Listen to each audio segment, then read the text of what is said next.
सोच के देखिए उस माँ को कितना पीड़ा होता है, जिसका बच्चा होने वाला है, प्रसव होने वाला है और उसके पास एक डॉक्टर तक नहीं है, उसके पास इतना पैसा नहीं है कि प्राइवेट अस्पताल में जाए। फाजिल नगर स्वास्थ्य केंद्र किस तरह से चल रही है आपसे बेहतर कोई नहीं जानता है, और सीएमओ महोदय शायद आपको भी इस बात का नॉलेज होगा, क्योंकि वही एक अस्पताल है जहां से कई बार आपको सूचना प्राप्त हो चुकी है पर आपको चेंबर से बाहर निकलने का मौका तक नहीं मिलता है। राष्ट्र कर्मचारियों के खिलाफ तुरंत उनको निष्कासित करिए, उनको रहने का कोई हक नहीं है जो जनता के जिंदगी के साथ खेले। ताइयों के भरोसे फाजिल नगर का सीएससी स्वास्थ्य केंद्र चल रहा है। ब्रजेश पाठक जी लाख दावे आप कर लीजिए, पर कुशीनगर का जो हालत है मैं दावे के साथ कहता हूं जस का तस जैसा था वैसा है और वैसा ही रहेगा। जरा सोच के देखिए उस माँ को कितना पीड़ा होता है, जिसका बच्चा होने वाला है, प्रसव होने वाला है और उसके पास एक डॉक्टर तक नहीं है, उसके पास इतना पैसा नहीं है कि प्राइवेट अस्पताल में जाए, और वहां पे सरकारी अस्पताल में जब वो जा रही है तो वहां पे दाई और सफाई कर्मी आप उसका ऑपरेशन कराएगी। क्या उस महिला का अगर मृत्यु हो जाता है तो आप जिम्मेदारी लेंगे? नहीं लेंगे, कहेंगे यहाँ से रिफर कर देंगे और कहेंगे जिला अस्पताल पे लेके जाइए। क्या सीएससी अस्पतालों पे सरकार सुविधा नहीं देती है? क्या सीएससी अस्पताल पे स्टाफ नर्स नहीं है? क्या सीएससी अस्पताल पे डॉक्टर नहीं है? कि यहाँ पे सफाई कर्मी के भरोसे आप अस्पताल चलवा रहे हैं? किस तरह से आप पूरे हॉस्पिटल प्रशासन को देख रहे हैं? जब इस सलूक क्या किसी के साथ किया जाता है जहाँ पे दाई आके ऑपरेशन कराए और स्टाफ नर्स और डॉक्टर बैठकर चैन की बंसी बजाए, इस तरह से आप चलाएंगे अस्पताल को? इस तरह से चलाएंगे आप जिला को? नहीं चला पाएंगे भाई साहब। आप सिर्फ और सिर्फ यहाँ के लोगों को मौत के मुंह में ढकेलने के लिए कार्य कर रहे हैं। लोग मजबूर हैं अपने घर द्वार बेचने के लिए, भीख मांगने के लिए, क्योंकि सरकारी अस्पताल में आप वो सुविधा नहीं दे पाएंगे। आप यही कर पाएंगे कि दाइश के भरोसे आप काम कराएंगे, क्योंकि आपको चाहिए रसूल, आपको चाहिए आराम। आप सरकारी एम्प्लॉय है ना भाई साहब, आपको चाहिए आराम। आप सरकार का पैसा खा रहे हैं, वो जनता का पैसा है। सीएमओ साहब अब से भी आपके पास मौका है, कुछ दे दीजिए कुशीनगर को, जिससे कुशीनगर अपने आप को ये महसूस कर सके कि वाकई में हम भी जहाँ पे रहते हैं वहाँ पे स्वास्थ्य व्यवस्था ऐसी है।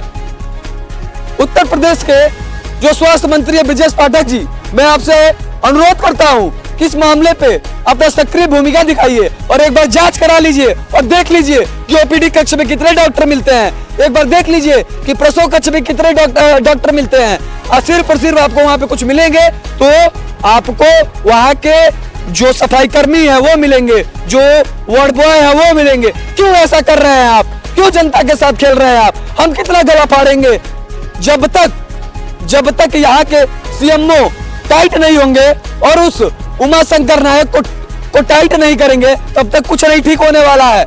हम लाख चिल्ला ले फिर से वही होने वाला है, फिर कोई गरीब आएगा, मरेगा, उसका बच्चा मरेगा और उसके पास रोने के सिवा और कुछ नहीं रहेगा, क्योंकि वो गरीब पैदा हुआ है, उसके पास पावर नहीं है, उसके पास पैसा नहीं है, उसके पास सिर्फ और सिर्फ एक चीज है, वो वोट देकर सरकार बना सकता है। और सरकार में आने के बाद मंत्री क्या कर सकते हैं? तो यही देखिए जो कुशीनगर में हाल हो रहा है, यही इसका जीता जागता उदाहरण है।